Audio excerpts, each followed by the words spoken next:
Every day it gets more grim. And the death toll keeps rising.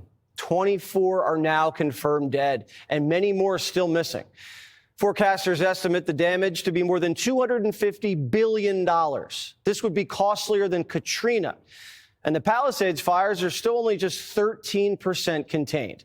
Wind gusts are predicted to kick up, and firefighters are bracing for explosive fire growth. This isn't over yet, and the looting isn't stopping. At least 29 fire looters have been arrested, including these 4 fiends caught in Santa Monica. One thief breaking into homes in Pacific Palisades was dressed as a fireman when he was apprehended. Nothing is sacred. Jewels, precious heirlooms. Even someone's Emmy was stolen. And remember the guy with the blowtorch last week who was lighting fire to Christmas trees and garbage cans? Turns out he was an illegal alien. His name's Juan. Bandits and arsonists are preying upon this devastated community while it's still smoldering. And residents are gripped by fear and rumors. Here's actress Whitney Cummings. This is a real text that I just received from a friend of mine about the fires. Some of the neighbors caught a guy setting more fires on the back of our hill. They chased him away. They called 911.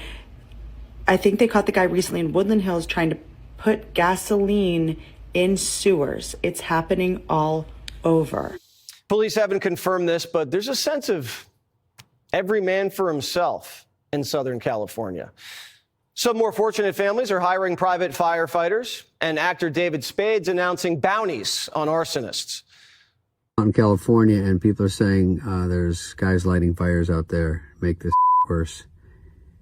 They just caught somebody, we're pretty sure was lighting fires, walking with a blowtorch. They let him go. So if you can find someone lighting a fire and you catch somebody and you can get the cops to bust him and throw him in jail, I'll give you $5,000. So keep your eyes peeled and do what you can out there. The social contract's been shattered. The government isn't able to help the people it's sworn to protect. Biden wrote a blank check and left on his legacy tour. No one knows where the VP is.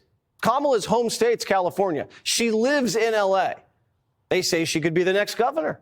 It's like she disappeared. Police just caught 2 sketchy men casing Kamala's house in Brentwood after someone called 911. Here's the latest on what caused the fire. Nothing definitive yet, but the Washington Post says the Palisades blaze may have originally started from fireworks on New Year's Eve. Firefighters put it out, and it may have reignited days later. Other reports say downed power lines might have sparked the inferno, and arson hasn't been ruled out. The governor says he can't get a straight answer out of anybody. I want to get the answers. And I'll be candid with you, I wasn't getting straight answers. Yeah. I watched the press conference. I met with some of those leaders. We had my team start talking to local leaders, saying what's going on. Our state. And you weren't getting straight answers from I was getting leaders. different answers.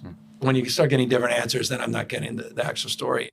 The governor doesn't have a strong grasp of what's happening and keeps passing the buck to the locals. But he's out in front of the cameras every day. We're dealing with a myriad of issues. I was just talking to Josh Green, the governor down in Hawaii, who had some ideas around some land use concerns he has around speculators coming in.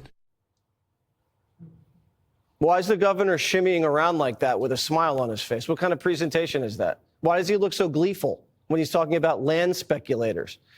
It's getting so bizarre that NBC is having to call Gavin out for spewing misinformation.